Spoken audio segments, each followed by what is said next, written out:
It's a great honor for me to be here today to make some introductory comments. I'm very pleased. I was very pleased and motivated to hear the introductory comments you just heard, because they are, I hope I can push some of the themes that were mentioned a little bit further, and in so doing, set up the technical sessions that will follow in sessions 1, 2, and 3. At this point, I'd like to share a few slides to help me do this. I'm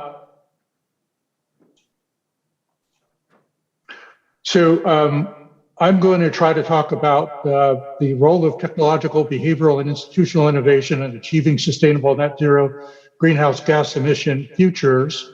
And I will, interestingly, I think, reinforce what we just heard from the opening speakers regarding the urgent need to act, but also to accomplish that objective, the urgent need to facilitate further collaboration and cooperation between the public and private sectors around the world. I thought I would start with some comments on my reading of the latest round of IPCC reports. As you all know, Ho-Sung Lee from Korea is the overall chair of the Intergovernmental Panel on Climate Change. I can report in my 30 years of working on climate change science and policy, I started my IPCC part of that as a convening lead author in the second assessment report in what's called Working Group 3 on emissions and mitigation strategies, co-chaired by Ho-Sung Lee. It is interesting now, on this very date, I believe he is in the UK convening the synthesis report group that will produce a synthesis of the 3 IPCC reports already issued sometime later on this fall. I thought it would be instructive and useful in setting the stage for our program here to go through a little bit of the history of the IPCC and how the science and policy of climate change has evolved over the 30 years. The world has changed, the climate has changed, the institutions have changed. I think it's instructive, perhaps, to talk about how this progression has proceeded. I also think we now have a big challenge, as has already been pointed out at least 4 times, but also a wonderful opportunity because of some of the more recent changes, which I'll talk about on the next slide. I will give a quick preview of what I will conclude at the end of my short presentation, and that is the advice to both public and private sectors and decision makers around the world, which I pull out of the IPCC report, that I like to emphasize a particular kind of set of observations that comes out of this fairly comprehensive but very dense set of reports. And that is to do the easiest things first, that is choose things that are technically, economically, and institutionally feasible. We still have some of those around that haven't been done yet, largely because we haven't tried hard enough and we haven't been innovative enough and we haven't cooperated with each other enough. And next, to do the implementation research, and I heard a couple of examples, pleasingly, already in the introductory comments that were made by the minister, CEO, and the chairman. That is to do implementation research to break free things that are technically and economically feasible, but not happening fast enough. So there, I think the advice would be to do institutional innovation, both in the public and private sector. And I was very pleased to hear, even as the new administration comes in, there are plenty of examples already mentioned of that, which I believe the speakers in the subsequent sessions will elaborate on.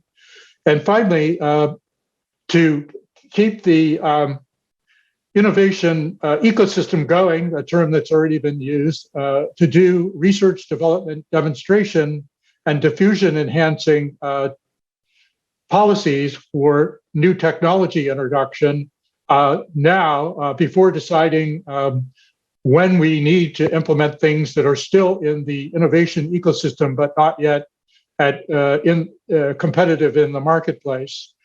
And I do believe, and this was picked up by some reviews and press releases on the IPCC report, in doing all three of these things, we need to take into account the state of the global and domestic economies, politics, and geopolitical realities, including some recent new trends in the global geopolitical situation.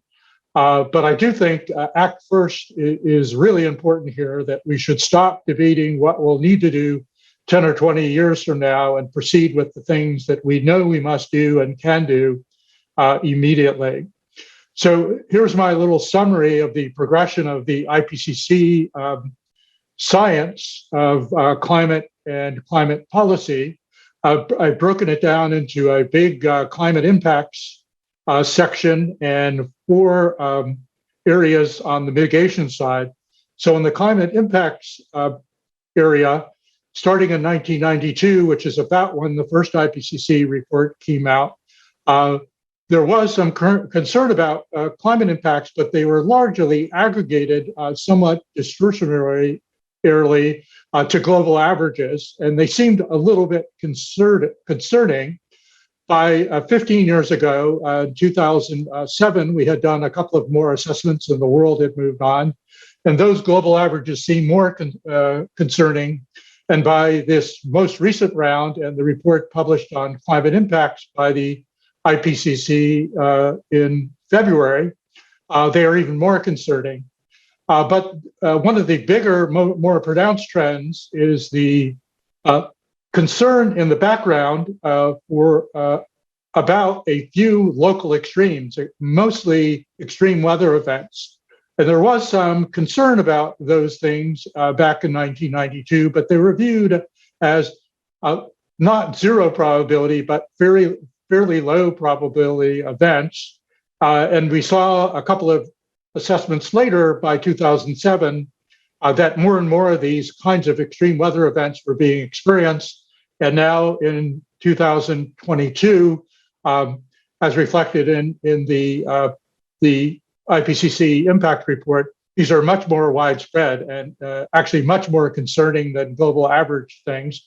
Alongside that, we've had a similar progression in the concern about large-scale discontinuities, from changes in ocean circulation to melting of various ice blocks that sit upon the land, and also some of the so-called carbon sinks in the ocean and plant life reversing and going from being sinks to being sources of particularly CO2 and methane. We now have a greater concern about that. I think in 1992, we thought some of these things might occur in 500 to 1,000 years. By 2007, maybe 100 to 200 years. And now we're reducing that, even for these kind of large-scale discontinuities, the amount of time we have left to act. I would say the other thing is you're all aware of, but it's important to keep in mind the progression. I would say the cost of renewables in 1992 was competitive almost nowhere. Maybe nowhere would be more accurate without large subsidies. They were competitive in some places, very sunny places for solar and very windy places for wind in 2007. And now I would say it's fair to say they are competitive in most places.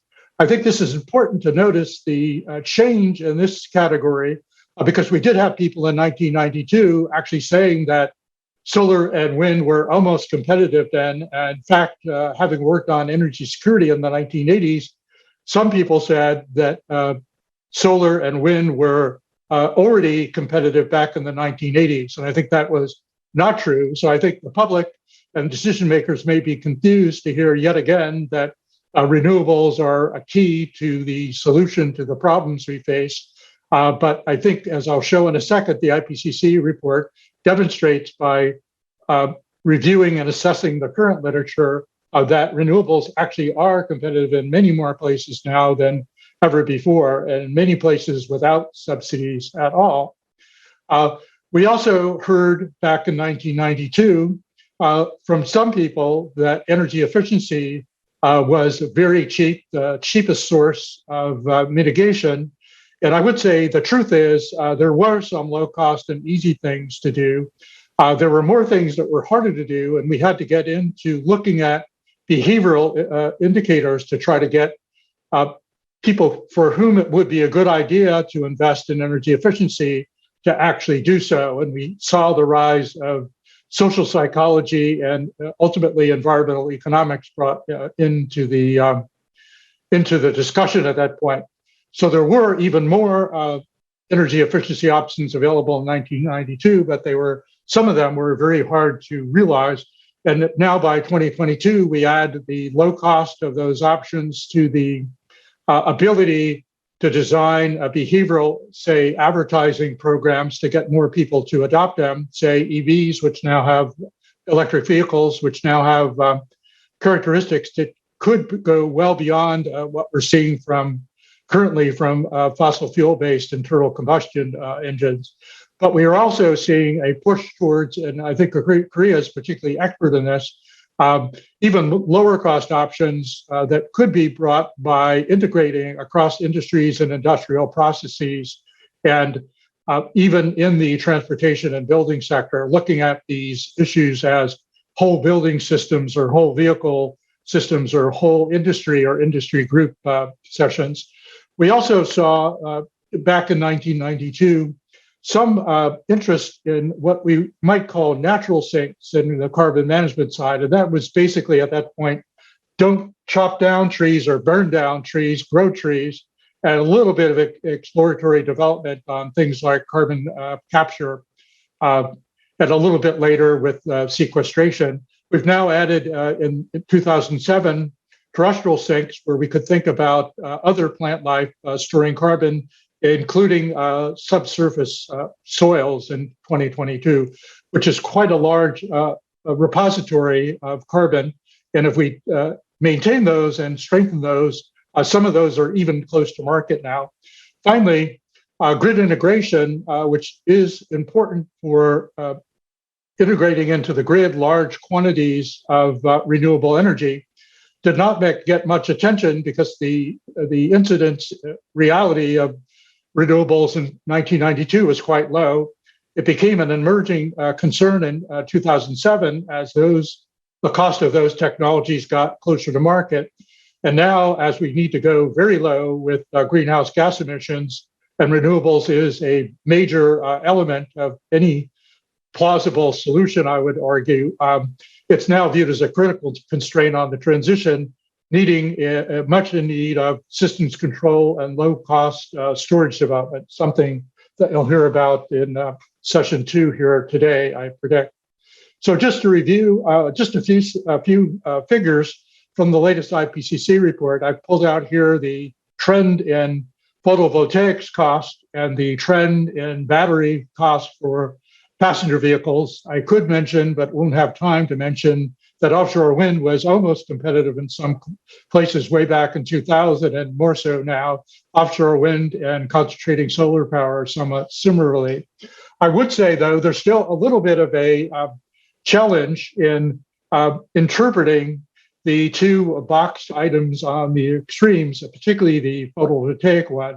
Obviously, this is some kind of an average figure for solar PV generation, as the actual number is likely to be strongly dependent on where you are relative to abundant sunshine from the sun with or without air pollution preventing that. But the trend is so strong that I stick by what the IPCC said, which I endorse, that photovoltaics are extremely competitive in many regions in the world today, and that was not true 15 years ago. And EVs, electric vehicles, are also competitive because of advances in integration technology, but also because of marked decreases in the cost of batteries, making, I would claim, range anxiety a thing of the past. The two biggest constraints on EV introduction from various surveys have been lack of models. I think the auto industry is now rapidly fixing that problem, and range anxiety. And I would argue with improvements in batteries and wise public policies to build out charging capacity that it may soon be that it's the internal combustion engines that have range anxiety because there are more and more EV charging stations and less gasoline filling stations going to come in the next 10 years. And that trend has started already. I would say another way to look at this is the IPCC has constructed largely to facilitate the construction of the synthesis report, a set of example mitigation pathways, illustrative mitigation pathways shown here, and there's a range of them ranging from emphasis on renewables and emphasis on low demand through both technology, reducing fuel demand, and industry shifts to different materials and behavioral options that reduce what are known as end-use services, demands for mobility and heat in industry and heating and cooling in buildings, as well as a sustainability-oriented variant shown here as IMPSP, a delayed reaction, gradual strengthening of the approach to net zero and whatnot. So I would say what the IPCC report actually says is to reduce the emissions from the energy sector, meaning power production and production of fossil fuels. Mostly those options are quite easy now, given the trends in cost. I would say in the transport sector, this is probably just within the last 5 years, it now seems evident that particularly for light duty vehicles, electric vehicles are going to dominate the markets moving forward. So I would claim those are mostly easy. We have a electric vehicle company with a market capitalization near $1 trillion now, and many others going through the later stages of the innovation ecosystem, as you well know. I would say, in addition, that the land use options that have been presented in the IPCC report and the buildings one are not too terribly hard either. I think industry is a hard one, but there I think we just need another round of innovation and cooperation to make further progress. I think it is interesting to me that although there is this negative emissions kind of engineered net or negative zero scenario shown here as the IMP NEG. It is interesting that that does have a lot of reductions or net negative emissions in the energy supply systems. But as many people have pointed out, with some resistance from the pro-renewables folks, that having some of these net negative emissions can significantly help the speed at which renewables can be introduced into modern electric grids around the world.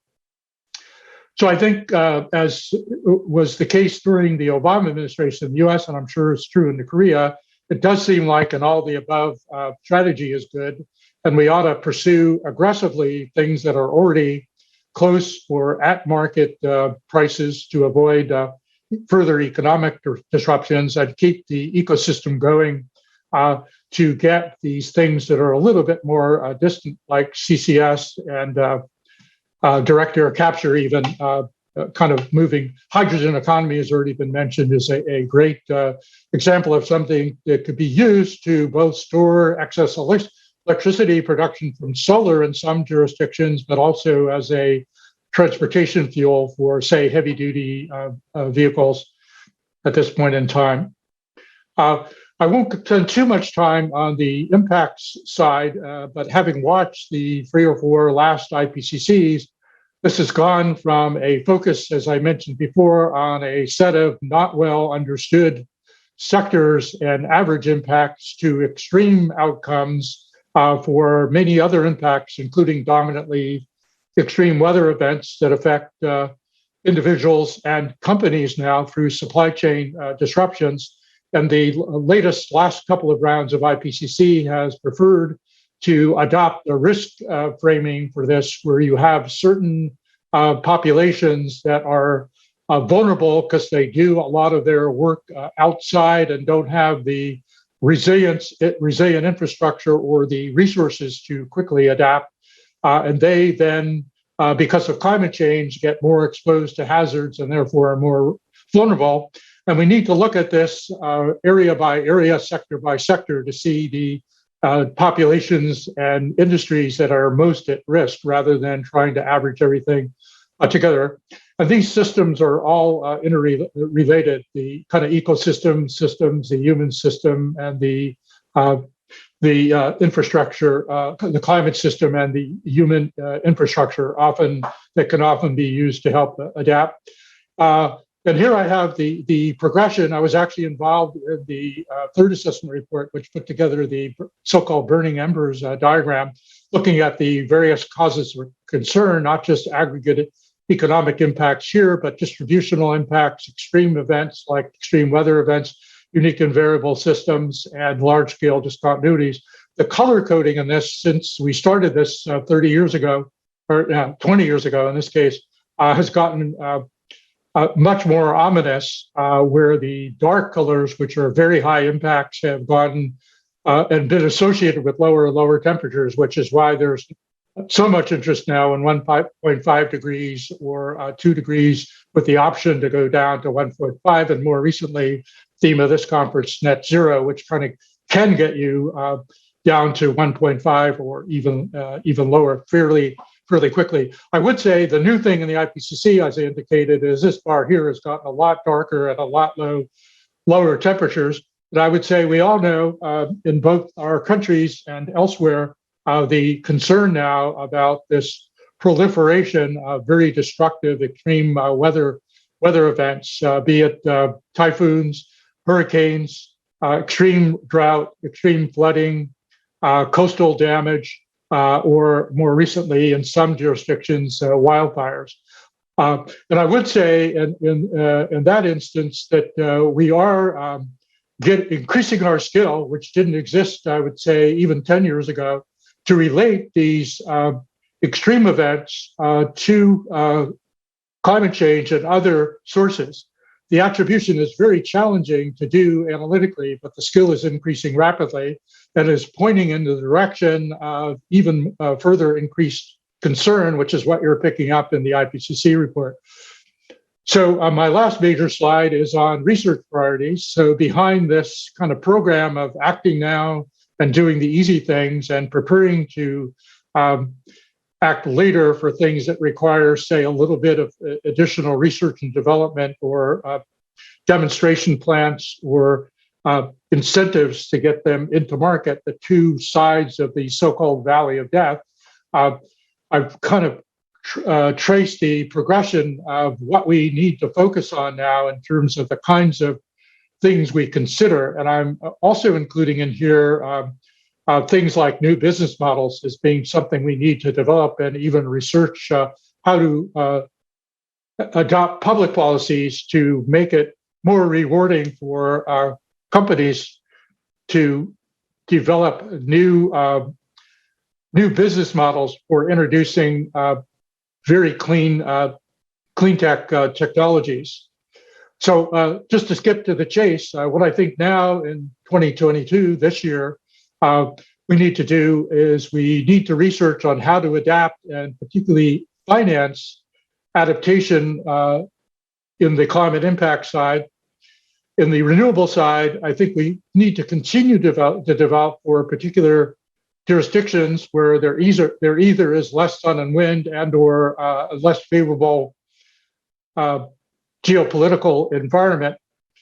We need new business models and a way to finance those ventures sustainably.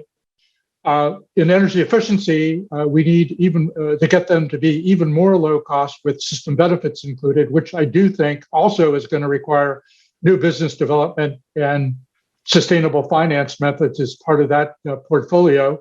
In carbon management, we're now seeing a few that are kind of coming out of on both the natural and engineered side, that are close enough to market to start thinking aggressively about new business models and way to finance either further development. We have some NGOs and philanthropic folks engaging in that, creating new markets for things that aren't quite ready for a market yet to push the development along. And then certainly as they get close to the marketplace, I'm sure we'll have a lot of activity in the entrepreneurial community. I work part-time helping with a couple of classes in the business school here at Stanford, and they are much more interested in these kinds of technologies now than even 10 years ago.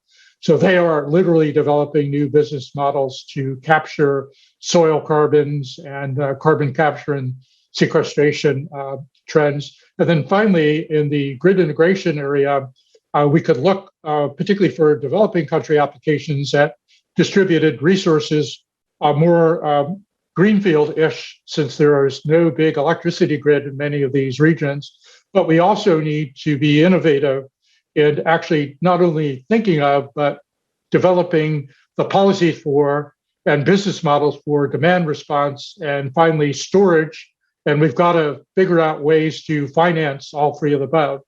So I think the challenges now have shifted a lot. There still is a need to maintain a healthy ecosystem for technology innovation, but a lot of this now is using sustainable finance and new business models to promote the last stages of development, and even more forcibly to enable these things to emerge more rapidly into the marketplace than otherwise might be the case.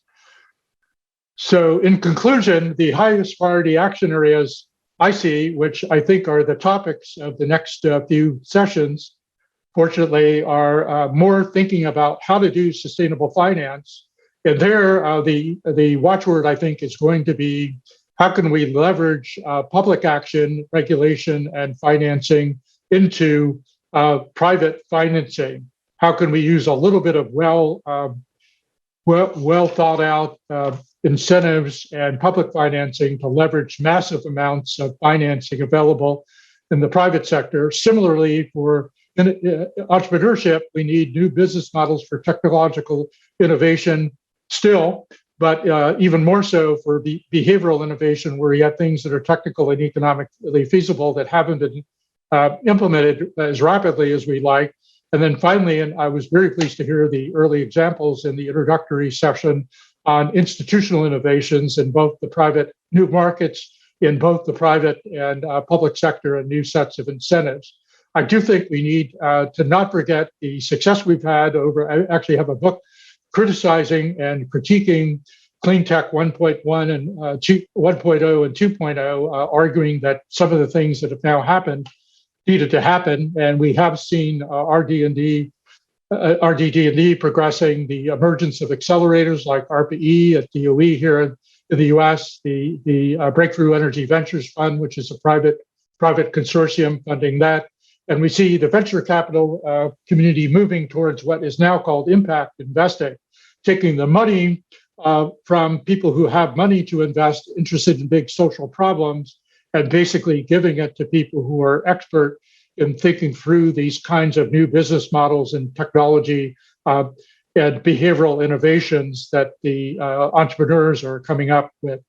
And finally, I do think it's important for all of us, as we want to move more rapidly, as climate change is a stock problem dependent on the total reservoir of greenhouse gases in the atmosphere and not year to year, that we urgently need to do the easiest things first, the things that we know how to do and should be done immediately, and stop wasting a lot of time arguing about whose pathway or whose game plan for getting to net zero is the best, recognizing that technologies will change and the world's change, and we'll have another 10 or 20 years before we need to get all the way down to zero, as stated previously. Thank you very much for your attention, and I'm now going to turn it back to the chair. Thank you very much.